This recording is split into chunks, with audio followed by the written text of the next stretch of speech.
Good morning students, मैं doctor तृप्ति विजयवर्गीय अपने study channel by doctor Tripti Vijayvargiya channel पर आप लोगों का वेलकम करती हूँ। और आज की क्लास का टॉपिक रहेगा role of strategic management in business and non business organisation. इस क्लास को शुरू करने से पहले एक छोटी सी स्टोरी बताती हूँ। आप सर्च कीजिएगा, साउथ इंडिया में कोयम्बटूर जो जगह है वहां पे केपी रामास्वामी की एक कपड़ा की मिल है, राइट। और वहां पे वो नॉर्मली जैसे बिजनेस एक ऑर्गेनाइजेशन रन करती है, बिल्कुल ऐसे ही वो रन कर रहे हैं। लेकिन क्यों खास है ये, क्यों मैं आज इसकी क्लास में स्टार्टिंग में ही कोट यही स्टोरी से कर रही हूँ, इसमें कुछ तो बात है। We are talking about strategic management and we are talking the role of this in business and non-business organization. I am talking about the story of business organization. एक कपड़ा बनाने की फैक्ट्री जिसके मालिक है केपीआर मिल के नाम से है और केपी रामास्वामी, राइट। वो अपनी मिल में जैसे कि आमतौर पे एक नॉर्मल कपड़ा बनाने की फैक्ट्री है, काम कर रहे हैं, हैंडलूम पे काम हो रहा है, कोई बहुत बड़ा बात नहीं है। लेकिन वहां पे एक दिन एक लेबर की जो बच्ची है वो उनसे ये कहती है, अप्पा मुझे पढ़ाई करनी है, प्लीज मुझे पढ़ाई करवा दो मेरे स्कूल वाले, क्योंकि मेरे पापा यानी अप्पा पैसा नहीं जमा करा सकते फीस का, तो मुझे निकाल दिया जा रहा है, तो आप मेरी स्कूल की फीस का पैसा जमा करा दो। ये एक सेंटेंस एक टर्निंग पॉइंट बन गया केपीआर मिल का। जो रामास्वामी सर है उन्होंने ये नहीं सोचा कि उस लेबर के लिए एक चेक निकाल देते हैं और उस बच्ची की फीस का वो अरेंजमेंट कर देते हैं।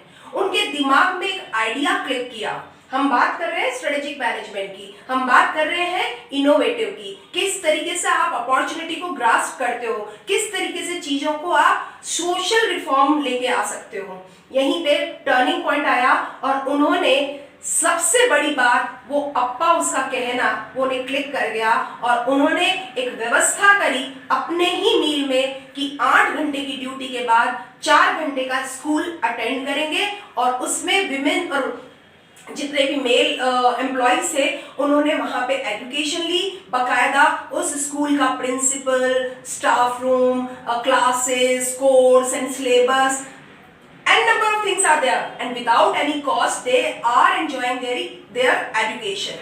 Or presently many of the employees, female employees have got their 10th and 12th marks sheets, certificates are there. ये जो चीज है ये कहीं ना कहीं हमें अट्रैक्ट कर रही है कि स्ट्रेटेजिकली अगर थॉट प्रोसेस किया जाए तो कई बिजनेस ऑर्गेनाइजेशन सोशल रिफॉर्म भी लेकर आ रही हैं। आज की क्लास में मैं यही चीजें आपको बताने वाली हूँ। जो लास्ट मेरी क्लास थी वो थी need and significance of strategic management. हम उसी क्लास को यहाँ पे भी डाल सकते हैं कि स्ट्रेटेजिक मैनेजमेंट का क्या रोल होता है। लगभग सभी पॉइंट्स वही हैं जो आपने उस क्लास में पढ़े हैं, लेकिन फिर भी क्योंकि हमारा फोकस है बिजनेस ऑर्गेनाइजेशन और नॉन बिजनेस ऑर्गेनाइजेशन, तो I am giving some prominent example in the class, ताकि कि आपको ये चीजें क्लियर हो पाए कि किस तरीके से एक बिजनेस ऑर्गेनाइजेशन में स्ट्रेटेजिक मैनेजमेंट का क्या भूमिका रहती है और नॉन बिजनेस ऑर्गेनाइजेशन में उसकी किस तरह से भूमिका रहती है। जरा ध्यान दीजिए, सबसे पहले बात करते हैं बिजनेस ऑर्गेनाइजेशन में क्या रोल है स्ट्रेटेजिक मैनेजमेंट का। फॉर सेटिंग डायरेक्शन, किसी भी ऑर्गेनाइजेशन में उसके विजन, उसके मिशन, ऑब्जेक्टिव्स, प्लानिंग्स, अपनी सारी एनर्जी या अपने ह्यूमन रिसोर्स का जो टैलेंट है या स्किल्स है, उन सबको एक डायरेक्शन में सेट करके उससे फ्रूटफुल रिजल्ट्स लेना, ये सबसे पहला रोल होता है स्ट्रेटेजिक मैनेजमेंट का। तो सेटिंग डायरेक्शन, इसी से रेलेवेंट है रिसोर्स एलोकेशन। जितना भी अवेलेबल हमारे पास में सोर्स रिसोर्स होता है उसको as per the skills, as per the need, as per the nature of the work, they should be allocate properly and accordingly, appropriately. तो किस व्यक्ति को कौन सा काम दिया जाना है, किस मशीन पर किस तरह का टैलेंट फोकस किया जाएगा, वो सब रिसोर्स एलोकेशन में होता है। Firstly you have to identify your objectives, then you have to arrange your sources and resources, then the next step is come कि उसमें एलोकेशन किया जाना चाहता है। तो एलोकेट करना भी एक बहुत बड़ी बात होती है। और ये सब स्ट्रेटेजिक मैनेजमेंट से ही होता है। जब आप अपने फ्यूचर को प्रेजेंट में गैस कर रहे होते हो और उसके अकॉर्डिंग अपने पाथ सेटल कर रहे होते हो, तभी ऐसा हो पाता है कि आप अपने रिसोर्स एलोकेट करके अपने ऑब्जेक्टिव्स को अटेन करेंगे। आगे बात करते हैं कॉम्पिटिटिव एडवांटेज। जितना भी मार्केट में आपका शेयर या गुडविल रिप्रेजेंट हो रहा होता है, वो कहीं ना कहीं आपको अपने कॉम्पिटिटर्स के साथ में उसका एडवांटेज लेना आपका फोकस होता है। आज आप जो भी प्रोडक्ट या सर्विस मार्केट में या सोसाइटी में दे रहे होते हो, उसमें मेन फोकस ये होता है कि how to compete our competitors. और इसी में आप उस अपॉर्चुनिटी को ग्रास्प करते हो जहां पे जो आपके कॉम्पिटिटर्स नहीं कर रहे, वहां पे आप क्या कुछ खास नया कर सकते हो। तो ये एडवांटेजेस जो मिलती है या जो एडवांसमेंट आप उठाते हैं, ये just because of the strategic management होता है। That's why this plays a vital role in the business organization. Adaptation to change. हर चीज बदल रही है और कोई भी चीज परमानेंट नहीं है। केवल परमानेंट इस पूरी यूनिवर्स पे कोई एक चीज है, that is change. Change is forever. परिवर्तन हमेशा होता रहेगा, होता रहा है और होता रहा था। तो ये जो चेंज है, इस चेंज के हिसाब से अपने आप में बदलाव करना, अपने आप में समायोजन करना और अपने आप में सर्वाइवल फैक्टर को अचीव करना, ये एक बहुत बड़ी बात है। तो अपने चेंज के हिसाब से अपने आप में बदलाव करके और अपनी सस्टेनेबिलिटी को बना के रखना, ये स्ट्रेटेजिक मैनेजमेंट के ही भरोसे हो सकता है। Performance measurement. जितना भी आपके पास HR है, ह्यूमन रिसोर्स है, उसकी परफॉर्मेंस कैसी चल रही है, कौन से लोग हमारे लिए बहुत महत्वपूर्ण है। कहते हैं HR प्लानिंग के टाइम पे ये कहा जाता है, एक एलिजिबल HR को नहीं हायर करना इतना बड़ा नुकसान नहीं है जितना कि एक एलिजिबल HR को निकाल देना। ध्यान दीजिएगा मैंने क्या कहा है, एक योग्य व्यक्ति को नहीं हायर किया, ये एक नुकसान है, लेकिन ये फिर भी इतना बड़ा नुकसान नहीं है जितना एक एलिजिबल HR को निकाल देना। तो बहुत इंपॉर्टेंट होता है कि आप अपने HR, ह्यूमन रिसोर्स या एम्प्लॉय को या अपने मैनेजरियल स्किल्स को आप पहचाने और उन्हें रिटेन भी करें। और रिटेन करने के लिए परफॉर्मेंस अप्रेजल भी करना पड़ता है और उनका मेजरमेंट भी करना पड़ता है, रैंक्स भी देनी पड़ती है और APR भी करना पड़ता है। यही सारी चीजें आप किस बेस पर कर पाते हो?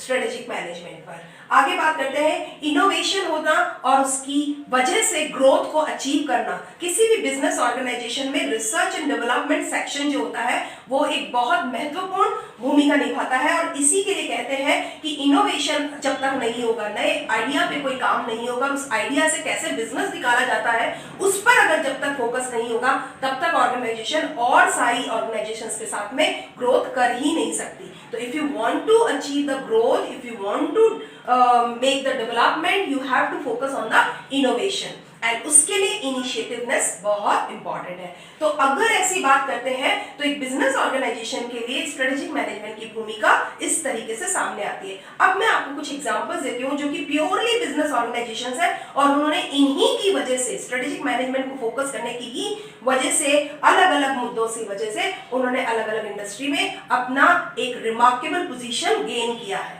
Just give an example, Netflix. अगर एंटरटेनमेंट इंडस्ट्री की बात करते हैं तो नेटफ्लिक्स, आज आप और मैं, हर एक व्यक्ति जानता है कि नेटफ्लिक्स क्या कर रही है। नेटफ्लिक्स ने अपना ओरिजिनल कंटेंट क्रिएटर पे फोकस करते हुए अपने एंटरटेनमेंट इंडस्ट्री पे अपने पैर जमा लिए हैं।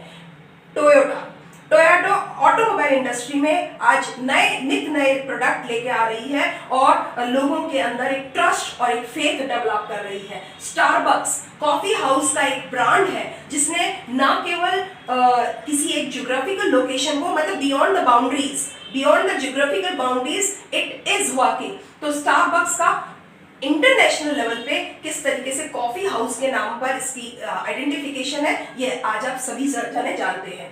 टेस्ला की बात करेंगे, अगर एनर्जी और इलेक्ट्रॉनिक व्हीकल के पॉइंट ऑफ व्यू से देखेंगे तो Tesla is a remarkable position in the market. Tesla आज इंडिया में, इंटरनेशनल लेवल तो है ही है, इंडिया में भी वो एक मार्केट अपॉर्चुनिटी सर्च कर रही है। वो मिडिल क्लास कस्टमर का जो एक बहुत बड़ा मार्केट है पूरे वर्ल्ड में, वहां पे भी अपने ई व्हीकल्स को उतारने की तैयारी कर रही है। क्यों? क्योंकि वो एनर्जी और इलेक्ट्रॉनिक व्हीकल्स पे काम कर रही है। एंड मेरे को उससे ज्यादा बताने की कुछ भी जरूरत ही नहीं है कि टेस्ला का क्या पोजीशन है।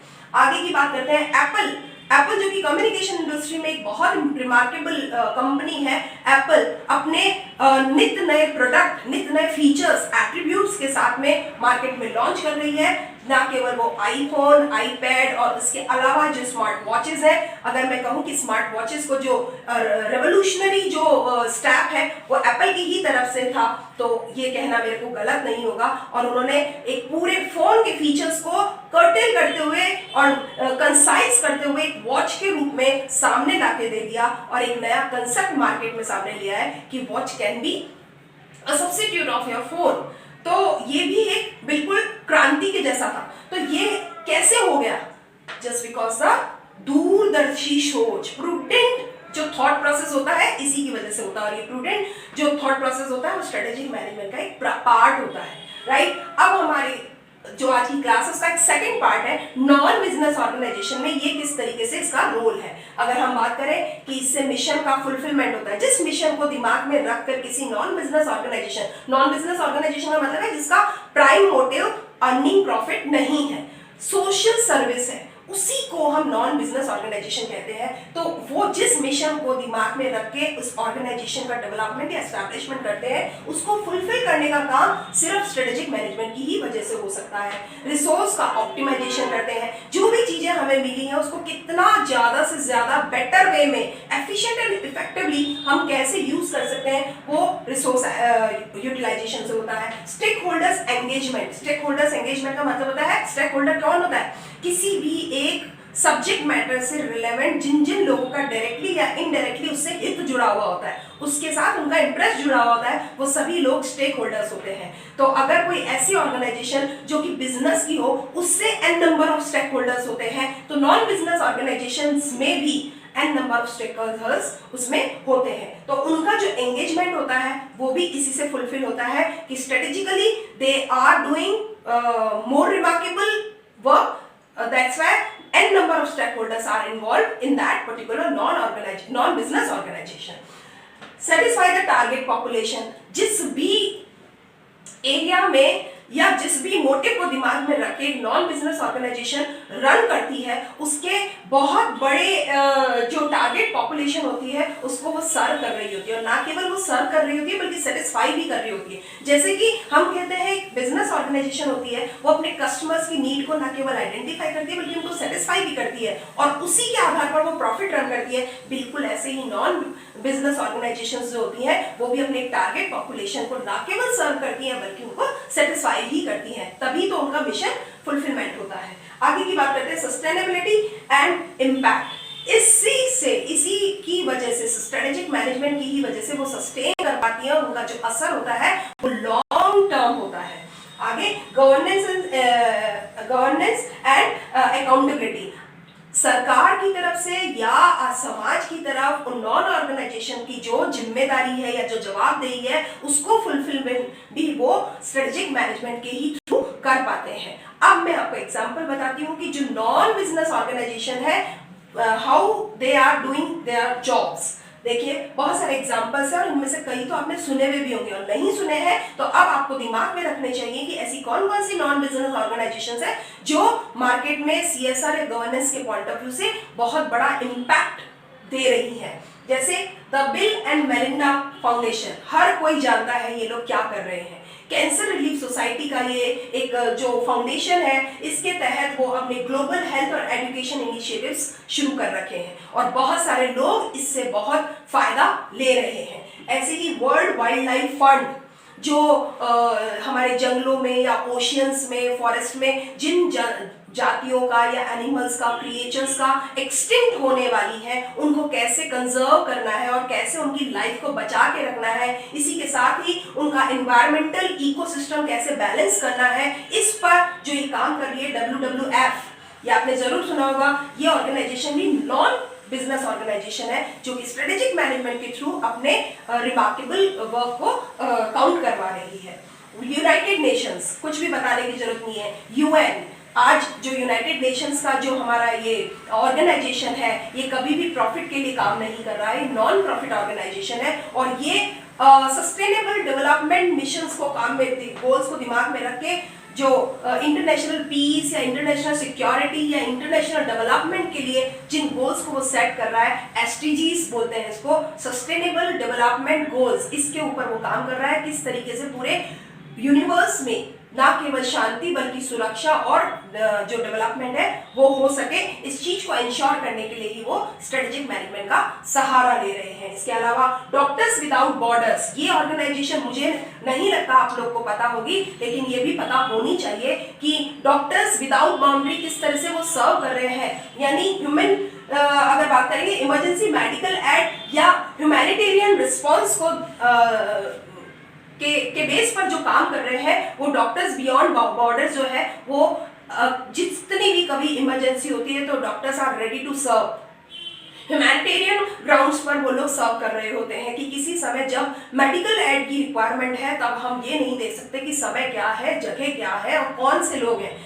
इसी के बेस पर strategically they are doing their jobs. इसी के अलावा एमनेस्टी इंटरनेशनल वो क्या कर रही है, ह्यूमन राइट्स का एडवोकेसी कर रही है। पूरे विश्व में किस तरीके से मानव अधिकारों की वकालत की जाए वो इसी के संस्था के तहत कर रही है, एमनेस्टी इंटरनेशनल। तो इस तरीके से मैंने आपको बहुत सारे एग्जाम्पल वो बता दिए हैं जो आपके आंसर को ना केवल अट्रैक्टिव बनाएंगे बल्कि लाइव भी बनाएंगे। एंड इसी के बेस पर आप अपनी आंसर शीट दूसरे के आंसर शीट से डिफर बना सकते हैं। आपके पास आपके आंसर में वो मैटर मिलना चाहिए जो एक किताब की नॉलेज के अलावा भी हो और उससे रेलेवेंट भी हो। तो आज जो हमने क्लास ली है role of strategic management in business and non business organisation, मैं पूरी उम्मीद करती हूँ कि आपको ये क्लास ना केवल पसंद आएगी बल्कि आपके एग्जाम में मार्क्स लेने के पॉइंट ऑफ व्यू से बहुत ही फ्रूटफुल होने वाली है। आज की क्लास के लिए इतना ही। Thank you and keep watching my videos regularly and never be forget to share. Thank you.